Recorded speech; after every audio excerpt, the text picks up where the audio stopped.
Hi, I'm Nate. In this quick video, I'm going to show you how easy it is to import contacts into ActiveCampaign from a CSV file, step by step. Here we go. So to begin with the ActiveCampaign dashboard, we would go over to Contacts, and then on the right side of the screen at the top there's an import button. We'd click that.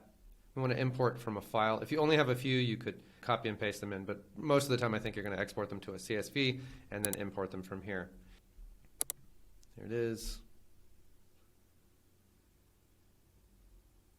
All right, so here's all of the fields that it found.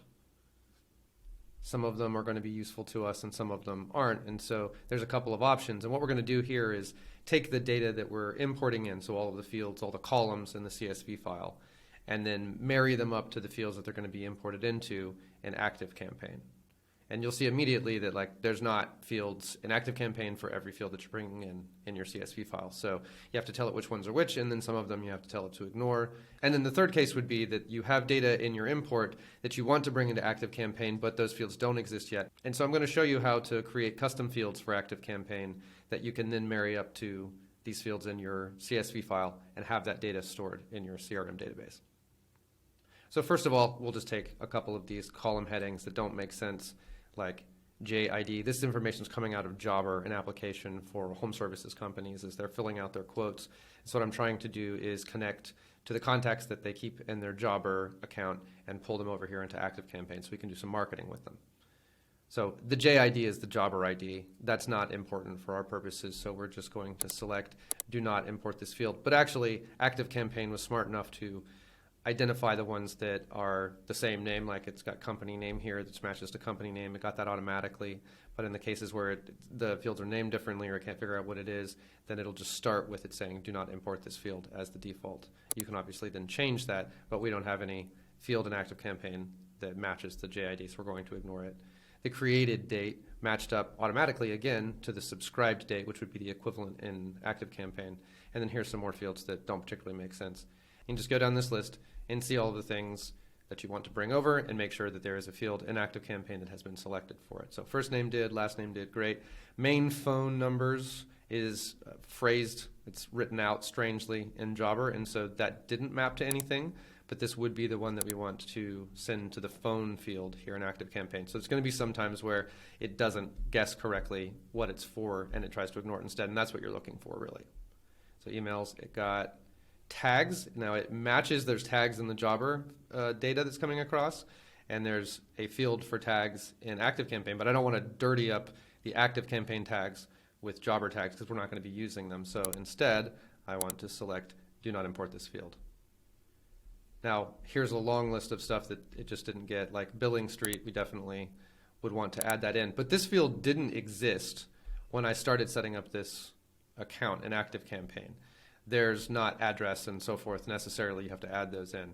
So this is where we end up writing these fields down. So the first thing, we just try to import it. We match up the fields that we can, and then which ones we see that we're missing in ActiveCampaign. Just write those down, and then we'll go over and create those fields. And then we'll come back and try the import again. That's usually the fastest way to do it, is just to try it and fail, make your notes, go over, fix the problem, add those fields, come back and do it again really quick. So all of these, billing street, need fields for those. I would actually like to know who the jobs were referred by, so that's a useful field that doesn't exist in ActiveCampaign but does exist in Jobber, and so on and on and on. Jobber has a bunch of address fields because it's for home services companies, and so there's 4 or 5 different addresses in Jobber which are relevant in my client's business, so I'm adding those into ActiveCampaign. And then there's a bunch of things that don't matter, like we don't need to know the text message, phone, or any of these yes/no fields, so we're just going to be do not importing all of those, which was selected by default. All right, so I'll come back to that after we've created a couple of custom fields so that we can wrap up by finishing out the import. So we click on Fields under Contacts, and that gets you to the Manage Fields page. And here they all are, right? So here's the ones that we already know about: first name, last name, email, phone, account, job title. So that's basically what you get with ActiveCampaign off the shelf. Then here's all the stuff that I have previously added. All of those things like service address. And I've already done this work, but I'm going to show you how we would do it. It's very simple. You just click the Add Field button on the top right, type in the field name, it's like address. You can assign it to a group. If you have lots and lots and lots of fields, you might want to create some groups so that you can organize them by different headings. It's not necessary in this case, so I didn't do that. And then you just have the types of fields, types of data that you're bringing across. It becomes a lot more complicated to import data into like drop downs and things like that. So I'm just going with a text input. Most of the things that are coming across, I'm just going to be showing as data. We're not going to do some kind of complicated programmatic kind of thing with it. So it's going to be simple. We're just going to use that data, copy it from Jobber, and display it inside the CRM so that we have all of the same data in both places. So that's all you would do. Just click Add, and then you go through one by one, click Add Field, type in name of a field, set your settings, text area, date and time. That's probably all I would use. And then click Add. And that's it. So you go through all of those, make all your fields, and then you go back and you try to do the import again. So you go back to Contacts, clicking over here on the top left, and then Import. Just go back to the same thing. We have to find the CSV file. It syncs it all up again, and then we go through and we marry this all up, right? So you can ignore that one. Everything else is good. We have to click the phone. Do not import tags. All right, so we're back to these fields now here in the billing street and so forth. So I mapped this one to address, and I mapped this one to address 2, and on down the list. So like that, right? So you go down all of those fields, fill them all out, don't import the ones you don't want, and then you have to pick a list that you're importing it into. In this case, we're using them for ongoing business management. We're talking to these people on a regular basis. This is also going to be used for marketing automation, but it's not going to be like an email newsletter or something like that, so they're just going to be subscribed to our master contact list. And then, and this is really important, as we're importing this, we want to be able to undo it in a sense, or at least track any additions, any updates that we've made, so that if there are any problems, we know exactly which records have been affected by this import. And so the easiest way to do that is just to tag it. So it's the 9th of May of 2024, and so I'm just putting the source and then dash the date so that it's easy for me to understand which import this came off of. If we discover problems later, we know which records would need to be quarantined and then adjusted or fixed or whatever. And so you've got a couple of options there. You could, if it's a brand new installation, and I just did this the other day, I mapped the wrong field to the postal code, like was state to the postal code, postcode to the state or something like that. And so I imported it and they were mixed up, and I just deleted it and started over again because it was a brand new installation. So you have that option.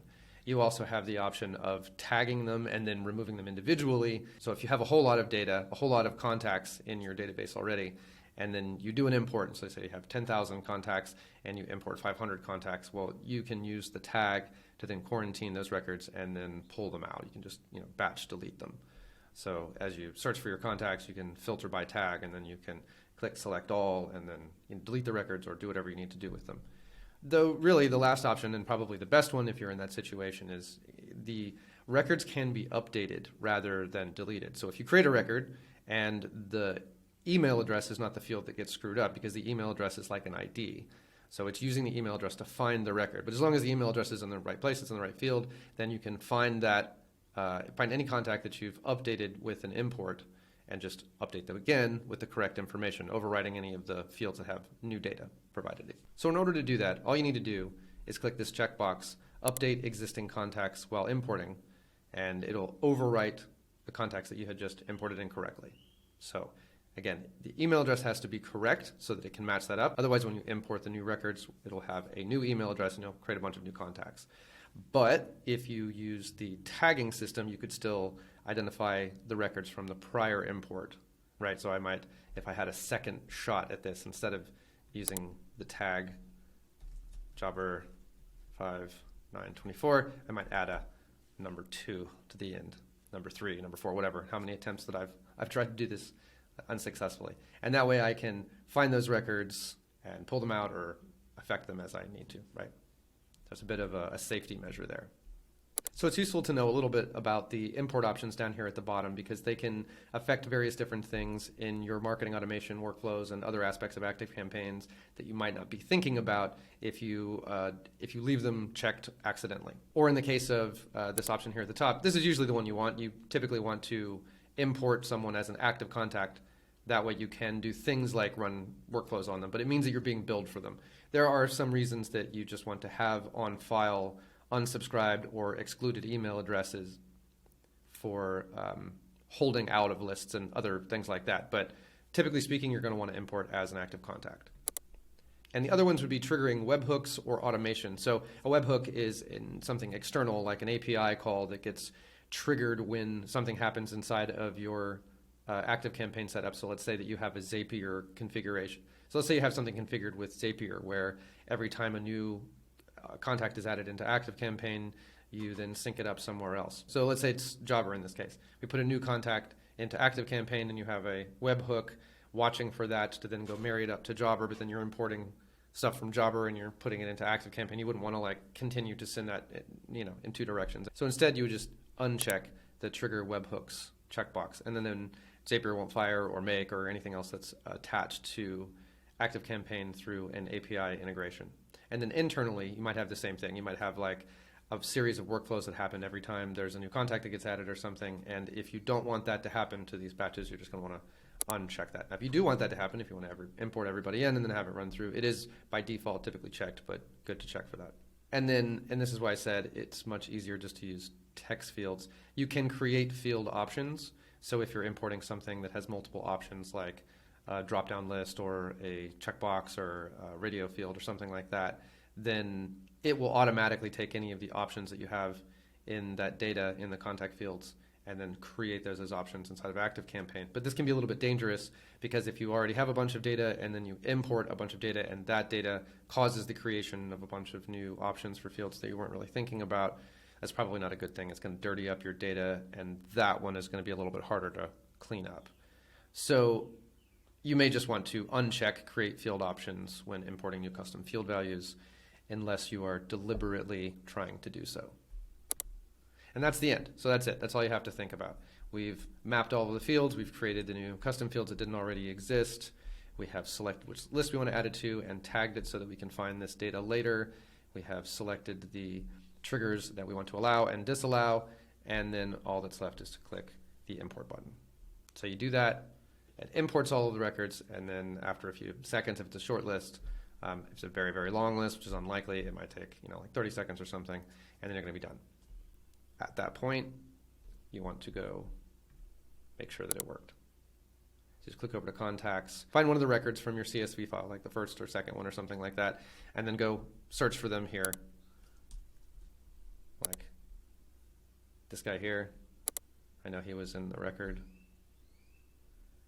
Looks like his data came across. We have what fields we have, It says it was imported into the master contact list through this CSV, so we've got our activity starting on it. It's been tagged. That's it. Okay, so that all looks good. Maybe check a couple of fields, and then you're done. Successfully imported. Thanks for watching, and I'll see you in the next one.